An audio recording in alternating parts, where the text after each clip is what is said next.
Hey guys, I have another redstone creation for you today. Now, I've been waiting to release a version of this for over a year, but last week I rotated the piston 90 degrees and made it 20 blocks smaller. So before I fully realized how stupid I was, I'm going to be making a video on it now.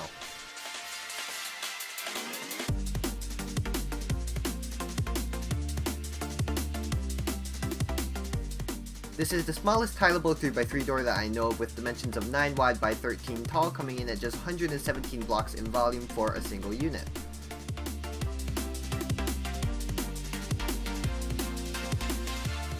The inputs are easily accessible, and since it's 100% tileable, you can do cool stuff like what's on the screen now.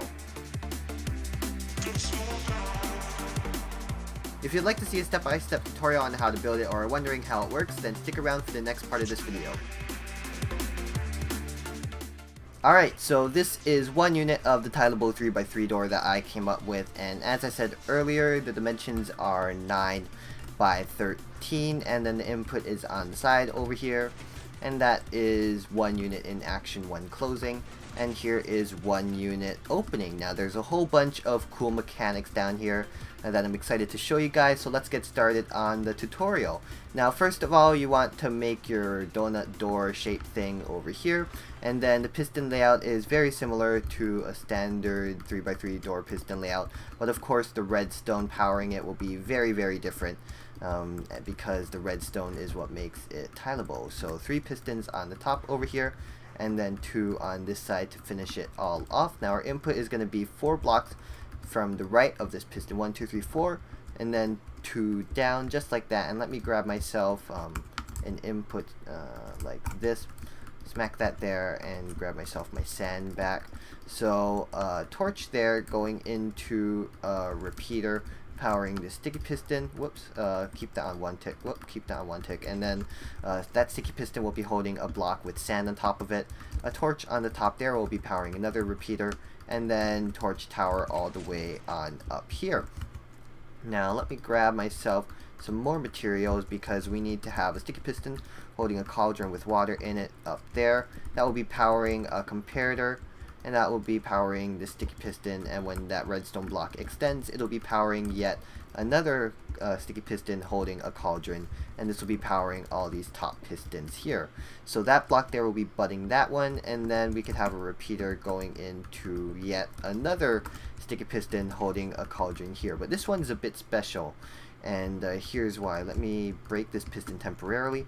You guys don't need to do this, but I'm going to show you how this works. So when you take water out of a cauldron with bottles, it'll decrease the signal length. By default, the signal length outputting from a cauldron is 3, and that means that there's 3 water levels in it. Now if you were to take a bottle and subtract 2 with it, which is what we need to do, then it'll drop that signal length to 1, which it is outputting. So now it'll be outputting a 2 if we were to have a comparator, and then now it'll be outputting 1, and that is exactly what we want. So fill that in there, and then we can replace our sticky piston.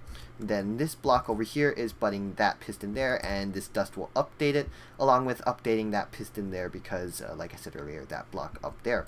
Now this dust over here is also going to be powering these side pistons down here, block there, dust there, and that'll be powering those 2 on that bottom over there. Now that is pretty much it for the closing of this circuit. All we need to do is place a sticky piston there holding a block of redstone, and then the closing will work perfectly fine, and I'll explain how this works at the end of the video. Now for the opening, let me grab myself even more materials, and then there we go. Now from this redstone block, when it extends, when the system needs to open, then that'll power this dropper circuit. Place an item in the dropper circuit, and then it'll be outputting from the top through a comparator into possibly the world's largest torch tower that you've ever seen in a tiny creation. So there we go, and then this top will be powering this hopper circuit over here, and it may look like it might clock, but we're going to only be outputting a pulse, which means that this hopper circuit will only output one pulse instead of continuously clocking that you need to shut off. So don't worry about it clocking, because it won't. Then have a hopper dropper monostable there with a comparator output there, and then a comparator output on top of that hopper there. Now from, whoops, no. From this torch over here, we need to power a repeater, and then diagonal to that block will be powering this normal piston here, which will be receiving an update from that sticky piston on the bottom, and then we should be good to go. So here is it in action, and looks pretty good to me. So how this circuit works over here is, first of all, this torch will activate, and then that'll power this repeater, and that'll power this piston, but then this sand and stuff retracts as well because of this repeater on the bottom over here, which means that this will only receive a very short pulse, and that'll spit the block up there. This torch will turn on, powering that piston there and pushing that block over there. Let me grab myself a redstone block to visualize this. And then while it rains, we need to clear that.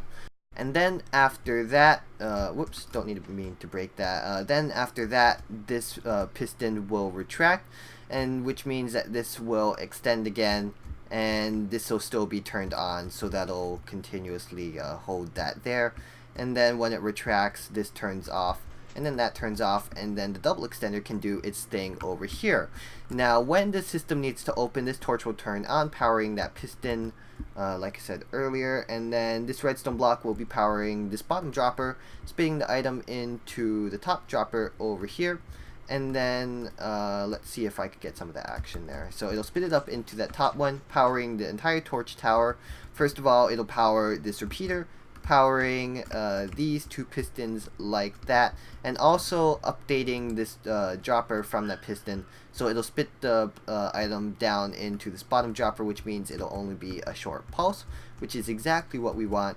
But before all that happens, first this hopper thing up here outputs a signal, and then it'll turn off, then this will turn off, and then finally when the entire system shuts off, this torch over here powers this dropper monostable here, and then that'll power this piston and retract the block into its final position. So as always, I hope you guys enjoyed and maybe learned a trick or two about redstone, and until next video, goodbye.